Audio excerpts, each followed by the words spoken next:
آپ نے فرمایا مسیرۃ شہر للغراب لا یقع لا یفطر لا ینثنی۔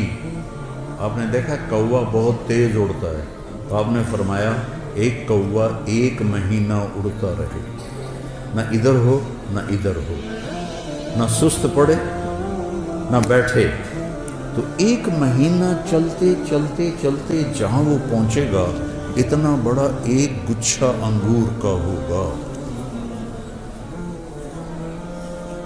وہ کہنے لگا اچھا ایک دانہ کتنا بڑا ہوگا؟ بدو بڑے مزے کے سوال کرتے تھے اللہ کے نبی سے۔ حضرت انس فرماتے کہ ہم انتظار کرتے تھے کوئی دیہاتی آئے اور کھلا ڈولا ہو کہ اللہ کے نبی سے سوال کرے، کیونکہ ہم تو ڈر کے مارے پوچھتے نہیں تھے۔ تو دیہاتی جو ہوتے ہیں، وہ ایک دیہاتی گڑ لے کر آیا حضرت تھانوی کے پاس، کہنے کہ مولوی اشرف اب تیرے لیے گڑ لایا ہوں۔ اور وہ تو بڑے ادب آداب کے تھے، ان کو غصہ چڑھ گیا، کہنے کہ میرے سر پہ رکھ دے۔ انہوں نے کہا لے، ان کے سر پہ رکھ دی۔ تو ہر جگہ کے دیہاتی ایسے ہوتے ہیں۔ تو وہ کہنے کا ایک دانہ کتنا بڑا ہوگا؟ تو آپ نے فرمایا هل ذبح ابوك من غنمك تيسا عظيما فسلخ اهابه واعطاه لامك وقال لها اتخذي منه دلوا۔ کبھی تیرے باپ نے بڑا چھترا ذبح کر کے اس کی کھال اتار کے تیری ماں کو دیا ہو اور کہا ہو اس کا ڈول بناؤ؟ کہا ہاں جی کئی دفعہ۔ کہا جتنا بڑا وہ ڈول ہے اتنا بڑا ایک دانہ ہوگا۔ تو آپ نے وہ کہنے لگا پھر میری اور میری بیوی کو تو ایک ہی کافی ہو جائے گا۔ ریحانۃ تہتز، ایک درخت ہے اس کا نام ہے توبہ۔ اس کا کیا کام ہے؟ وہ آپ کے لیے لباس بناتا ہے، اس کے اوپر بڑے بڑے پھول ہیں، بڑے بڑے پھول، ہر جنتی کو یہ ملے گا۔ اور میرے نبی نے فرمایا یہ سمجھو اس کا تنا ہے۔ آپ نے فرمایا جوان اونٹ پہ بیٹھ کے یہاں سے سفر شروع کرو اس کے گرد چکر لگانے کا، تو وہ اونٹ چلتے دوڑتے دوڑتے دوڑتے بوڑھا ہو جائے گا، اور بوڑھا ہو کے حتیٰ تسقط ترقوتها حرما، اور وہ بوڑھا ہو کے گر کے مر جائے گا، لیکن اس کے تنے کی گولائی کو ناپ نہیں سکے گا، اتنا بڑا تنا ہوگا۔ اس میں پھول لگے ہوئے ہیں، اور اللہ تعالیٰ ہر جنتی کو اور ہر جنتی عورت کو 100 جوڑے پہنائے گا۔ 100۔ یہ میں نے کوٹ پہنا ہوا ہے، آپ سب نے بھی جرسیاں کوٹ پہنے ہوئے تو وزن ہی لگ رہے ہیں، بارے لگ دیتے ہیں۔ 100 جوڑے کیسے اٹھائے گا؟ 100 جوڑے، اور جب 100 جوڑے وہ پاون لگے گا، 1 2 3 4 5 6 7 8 9 10 موڈے تو رہ گئے۔ پھر جب اتارنے لگے گا تو پھر 1 2 3 40 50 60 پھر موٹے رہ گئے۔ سبحان اللہ، واہ، جنت کا شوق رکھو بیٹا، اللہ کی قسم یہ سب دنیا کے پیچھے بھاگنے والے بڑے قابل رحم ہیں، ان سے نفرت نہیں کر رہی، ہمارے بھائی ہیں لیکن قابل رحم ہیں، چاہے وہ سونے کی کرسیوں پر بیٹھیں، وہ سونے کے برتنوں میں کھانا کھائیں، قابل رحم ہیں کہ یہ بہت بڑی نعمت سے محروم ہو جائیں۔ میرے نبی نے فرمایا سب سے پہلے جنت میں جاؤں گا، اور میرے ساتھ میری امت کے غریب لوگ پہلے جائیں۔ چند سال کی غربت ہے، اور کیا عزت ہے کہ نبی کے ساتھ غریب لوگ جا رہے ہیں۔ حضرت انس نے پوچھا یا رسول اللہ قیامت کے دن آپ کہاں ہوں گے؟ کہا میں اپنی امت کے غریب لوگوں میں کھڑا ہوں۔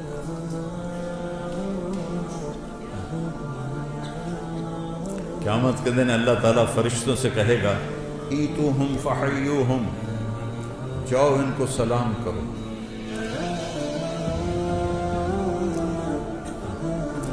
وہ کہیں گے یا اللہ نحن خیرتک من خلقک فتأمرنا ان نأتی ہؤلاء نسلم علیہم، یا اللہ ہم تو آپ کی بڑی چنی ہوئی مخلوق ہیں، آپ ہمیں کہہ رہے ہیں کہ ہم ان کو سلام کریں؟ تو اللہ کہے گا انہم عباد عبدونی ولم یشرکوا بی شیئا، یہ وہ ہیں جنہوں نے مجھ سے تعلق بنایا اور شرک سے پاک رہے، تسد بہم الثقور وتتقى بہم المکارہ، تکلیفیں سہتے سہتے سہتے یموت احدہم وحاجتہ فی صدرہ لا یستطیع لها قضاء، تکلیفیں سہتے سہتے ان کا یہ حال ہوا کہ مرتے تھے اور ان کی خواہشات ضرورتیں ان کا سینہ اس کا قبرستان بن جاتا تھا، اور یہ ایسے ہی حسرتیں لے کر مر جاتے تھے۔ جاؤ، پھر فرشتے آئیں گے، کہیں گے سلام علیکم بما صبرتم فنعم عقبی الدار۔ کچھ لوگ کے پاس فرشتے آئیں گے، حساب دو، کہیں گے سانو دیتا کڑا ہے جڑا حساب دے، تو کہیں گے یا اللہ وہ تو اکڑ گئے ہیں، یہ تو میں اپنی طرف سے کہہ رہا ہوں، وہ تو اندر سانو دیتا کہ جڑا حساب لو، تو کہہ گے بلاؤ صاحب، وہ سامنے آ جائیں، ہاں کیا بات، کہہ رہا یا اللہ یہ تیرے فرشتے کہہ رہے ہیں حساب دے ہو، تو سانو تو دیتا کہ یہ جدا حساب منگنا، ساڑھے کل تو شاہی کوئی نہیں۔ تو اللہ تعالیٰ فرمائے گا میرے بندو، اللہ اس طرح معاف کرے گا جیسے کوئی معذرت کرتا ہو، اللہ ہر چیز سے پاک ہے، ایسے میں سمجھانے کے لیے کہہ رہا ہوں، اللہ ایسے بات کرے گا جیسے معذرت کی جاتی ہے کہ میرے بندو میں نے تمہیں دنیا میں تنگی میں رکھا، اس لیے نہیں کہ تم میری نظروں میں چھوٹے تھے، اس لیے کہ میں آج تمہیں بڑا بنانا چاہتا تھا، جاؤ مالداروں سے 500 سال پہلے جنت میں چلو، 500 سال۔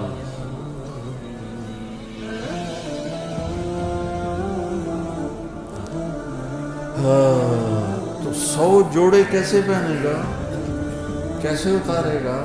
اور اللہ جنت کی عورت کو، ایمان والی ہو یا حور ہو، اس کا جو جوڑا ہے، اس کے جو جوڑے ہیں ان کا دائرہ پتہ کتنا ہے؟ 3 میل کے دائرے میں اس کے کرتے کا لہنگا یا غرارہ یوں گھوم رہا ہوگا، 3 میل میں اس کا لباس گھوم رہا ہوگا۔ 3 فٹ والا تو چایا نہیں جاندا، تو 3 میل والا کیسے اٹھائے گی؟ کہ جنت کا لباس اللہ نے نور سے تیار کیا، نور سے دھاگا بنایا ہے، اور نور کا وزن کوئی نہیں ہوتا۔ لائٹوں بلدیاں بھائیاں کوئی وزن ہے؟ نور کا وزن نہیں ہوتا، تو کیسے پہنیں گے؟ آپ کا جی چاہا کہ میں نے فلاں قسم کے کپڑے پہنے، تو وہ جو پھول ہے نا وہ ایسے ہوگا، اور اس میں سے ایک روشنی نکلے گی، اور وہ روشنی جب غائب ہوگی، ہائے میرے اللہ میں قربان، آپ کے 100 جوڑے جو پہنے تھے وہ غائب ہوں گے، اور وہ نئے 100 جوڑے آپ کے جسم پر آپ کو خوبصورت بنا رہے ہیں۔ نہ اتارنے کی تکلیف ہے، نہ پہننے کی تکلیف ہے، نہ اتار کے دھونے کی تکلیف ہے، نہ کوئی واشنگ مشین ہے، نہ کوئی ٹوائلٹ، پیشاب ہی کوئی نہیں، پخانا ہی کوئی نہیں۔ ہمارے ایک ساتھی تھے مار ولی محمد، گھٹنوں سے معذور تھے، تو ہمارے ساتھ ذمہ دارہ جماعت میں چلتے تھے، تو ان کے لیے پھر میں کموڈ کا اہتمام کرتا تھا۔ کموڈ کے اوپر جو ہوتی نا شیٹ، اس میں تھوڑا سا کریک آئے نا تو نیچے سے بہت بڑا چک مارتی، تو ہم تھے چشتیاں، تو ٹھہرے ہوئے تھے ایک جگہ، تو انہوں نے ساتھی سے کہا کہ مجھے محمود بودلا میں نے اندر رہ جاؤ، اوپر وہ جو تھی پوڑی، وہ سیڑھی بڑی تھی تو وہ چڑھ نہیں سکے، تو اس کو ہم نے ایسے زور لگا کے اندر فٹ کر کے کھڑا کر دیا، اگلا کام تو آپ کر، باہر نکلے، تھوڑی دیر او بودلا وہ مار گھتے آئی، تو کیا وہ پیچھے سے انہوں نے چک مار دی، وہ جو شیٹ جو اس کا کور تھا نا اس نے چک مار لیا، تو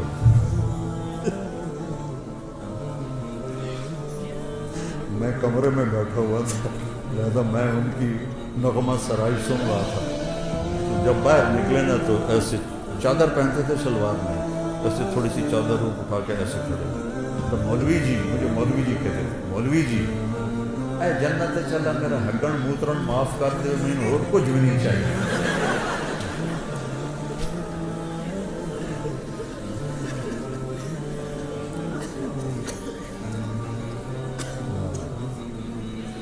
ریحانۃ تحتس،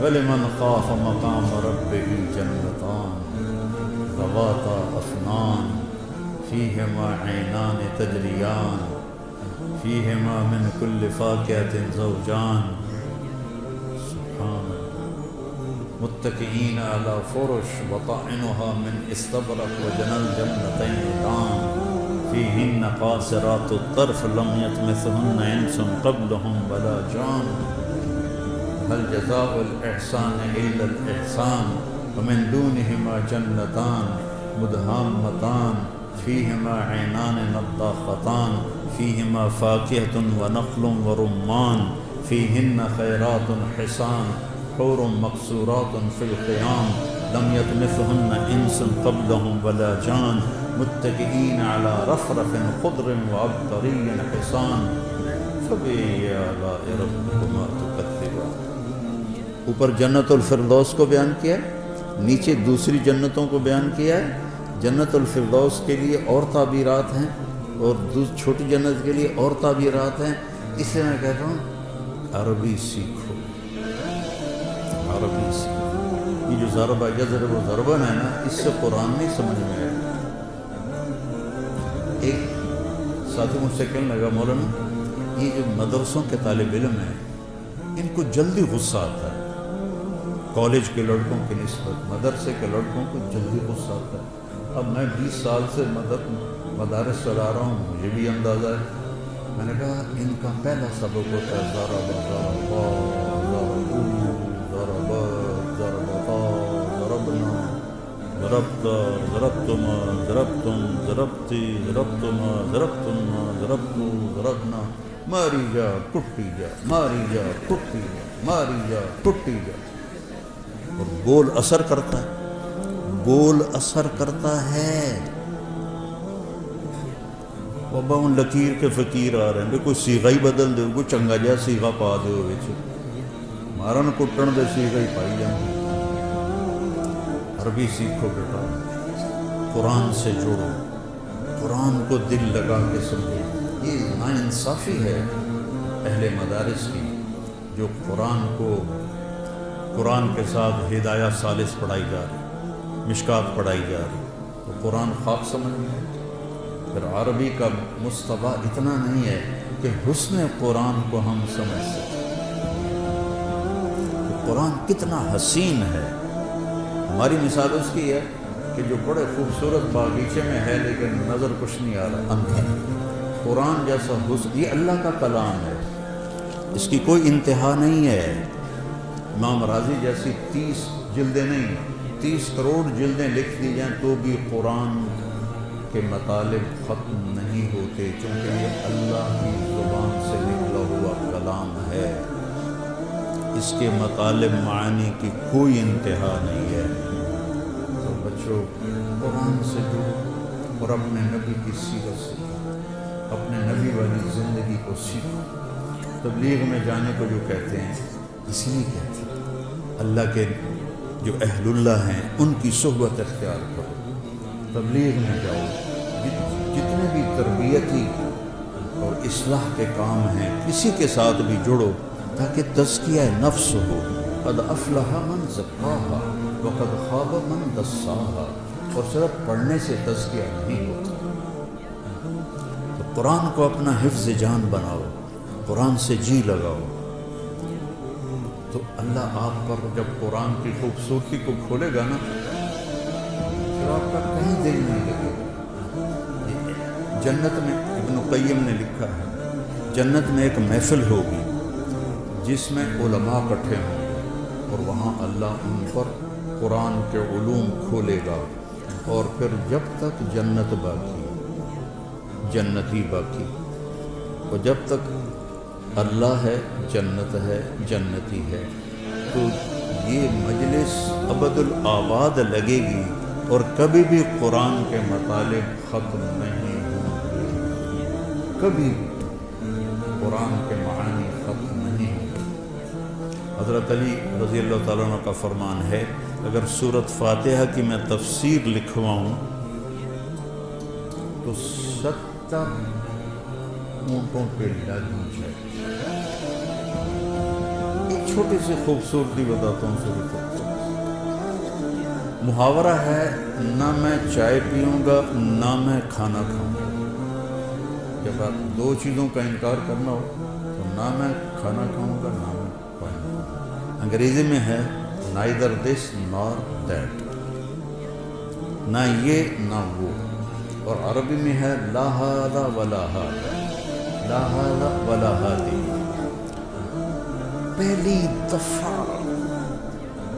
عربی ادب، اشعار، نظم، نثر، خطب، کتابیں سب کھنگال کے دیکھ لو، اللہ نے ایسی تعبیر کی ہے جو کہیں نہیں، غیر اور لا، سبحان، غیر اور لا، غیر المغضوب علیہم ولا الضالین، غیر اور لا کو اکٹھا کیا جو اللہ نے۔ یہ آپ نے پیچھے کچھ پڑھا ہوا ہو تو پھر آپ کو اس کا مزہ آئے گا، ورنہ تو ایویں بین وجامن والی گل ہے۔ تو وہ ایک نواب صاحب ان پڑھ تھے تو ان کے سیکرٹری نے کہا حضور آپ کوئی پڑھی لکھی خاتون سے شادی کریں، چونکہ آپ کے پاس بڑے بڑے لوگ آتے ہیں تو آپ کے ساتھ تھوڑا آپ کا ساتھ دے۔ کہا ٹھیک ہے، رشتہ ڈھونڈو۔ تو ایک پڑھی لکھی خاتون کا رشتہ ڈھونڈا گیا۔ میں نے کہا میں نواب صاحب کی سے تھوڑی بات کروں گی پھر میں ہاں کروں۔ تو کہا ٹھیک ہے، نواب صاحب آ گئے۔ اس نے فارسی کا شعر پڑھا، نواب صاحب اس کا ترجمہ کریں۔ آخر لگا جی ایک باری موڑ پڑے آج۔ اس نے دوبارہ پڑھا۔ آخر لگا مہربانی کر کے ایک باری ذرا اور پڑھے آج۔ اس نے دوبارہ پڑھا تو سیکرٹری نے کوئی لقمہ دیا۔ نواب صاحب سمجھ آ گیا نا؟ ہاں پتر سمجھ آ گیا، اے چگا نہیں آباد ہوگا۔ تو تمہارے سامنے غیر اور لا بیان کرنا وہ نواب کی طرح ہے، تمہیں پتہ ہی نہیں کہ یہ کیا کر گیا میرا اللہ، کیا کہہ دیا میرے اللہ نے، غیر اور لا۔ غیر المغضوب علیہم ولا الضالین، یہ دونوں اسم ہیں۔ یہ بتا رہے ہیں کہ مغضوب علیہم ہمیشہ رہیں گے، کیونکہ جو اسم ہوتا ہے اس میں وہ دوام کے لیے ہوتا ہے، جو فعل ہوتا ہے وہ وقت کے لیے ہوتا ہے۔ مغضوب علیہم ہمیشہ تھے، ہمیشہ رہیں گے، ہمیشہ آتے رہیں گے۔ ضال پہلے بھی تھے، آج بھی ہیں، آئندہ بھی ہیں، حتیٰ کہ ضالین پر قیامت قائم ہو۔ یہ حسن قرآن ہے۔ خیر میرا تو کہنا ہی بنتا ہے، فقیرانہ آئے صدا کر چلے، میاں خوش رہو ہم دعا کر چلے۔ بیٹا قرآن سے جڑو، میرے اپنے نبی کی سیرت سے جڑو، غیبت سے بچو، ایک دوسرے کی غیبت نہ۔ دیکھو ہم باقی جو ہیں مکاتب فکر ان کے بارے میں دل میں نفرت رکھتے ہیں، بریلوی ہیں، اہل حدیث ہیں، شیعہ ہیں، وہ ہم سے نفرت کرتے ہیں۔ محبت نہ ادھر ہے نہ ادھر ہے۔ تو ایک لفظ میں غور کرو، اہدنا، اہدنا، اہدنی نہیں، نماز تو میں پڑھ رہا ہوں تو مجھے کہنا چاہیے اہدنی الصراط المستقیم۔ اللہ تعالیٰ کہہ رہا ہے اہدنا، سب کی ہمدردی میں ہدایت مانگو۔ سورۃ فاتحہ ہمیں سب کی ہمدردی اور محبت سکھا رہی ہے، ورنہ اہدنی ہوتا اہدنا، تو سب سے محبت کرو۔ جنت دوزخ اللہ کا فیصلہ ہے، ہم نے سب کو عزت دینی ہے، سب کو احترام دینا ہے، ان کے اچھے یا غلط عقائد ان کے ساتھ، ہمارے اچھے یا خراب عقائد ہمارے ساتھ، لیکن عزت دینا، محبت دینا۔ اہدنا پہ غور کر لو تو نفرت ختم ہو جاتی ہے۔ تو جب اللہ آپ کو موقع دے تو تبلیغ میں بھی جتنا بھی وقت لگتا ہے لگاؤ، چلہ لگاؤ، سال لگاؤ، اور اللہ کے نیک بندے اہل اللہ سے جڑو، ان کی صحبت میں بیٹھو تاکہ ہمارا تزکیہ نفس ہو۔ اور آپ سب جوان بچے ہو، میں آخری بات کرتا ہوں، کوئی آپس میں دو بچے لڑے ہوئے ہوں تو ایک دوسرے سے صلح کر رہے ہیں، معافی مانگ لینا۔ اللہ اگر آپ کے دل میں کسی کا بغض ہے تو اس میں ایمان نہیں آ سکتا، نور نہیں آ سکتا، نور علم نہیں آ سکتا۔ تو سارے بچے اس کی نیت کرو، اللہ آپ کی زندگیوں کو دین کے لیے قبول فرمائے۔ اور میرے استاد جی مولانا ظفر احمد صاحب رحمہ اللہ کے لیے آپ صدقہ جاریہ بنے۔ میں جب 3 چلے لگا کے رائمنڈ میں داخل ہونے کی درخواست دی تو انہوں نے انکار کر دیا، چونکہ میرے والدین راضی نہیں تھے تو انکار کر دیا۔ تو پھر میں گاؤں آیا اور تلمبے میں نیاز احمد شاہ صاحب رحمۃ اللہ علیہ تھے، تو مولانا ظفر صاحب پہلے مدرس وہاں بنے تھے، تو میں نے ان سے علم کے سفر کی ابتدا کی تھی۔ وہ میرے بڑے محترم ہیں، میں ان کے لیے نقل بھی پڑھتا ہوں اور دعا بھی کرتا ہوں خاص طور پر۔ تو اللہ تعالیٰ ان کے درجات کو بلند فرمائے۔ آپ سے اجازت چاہوں گا، آپ نیت کرتے ہو نا سارے، غیبت نہیں کرنی کسی کی، ٹھیک ہے؟ وہ ہاں تو کرو، غیبت نہیں کرنی، جھوٹ بھی نہیں بولنا، جھوٹ بھی نہیں بولنا، بد زبانی بھی نہیں کرنی، اور اگر لڑے ہوئے ہو تو صلح کر لو، اس کی نیت کر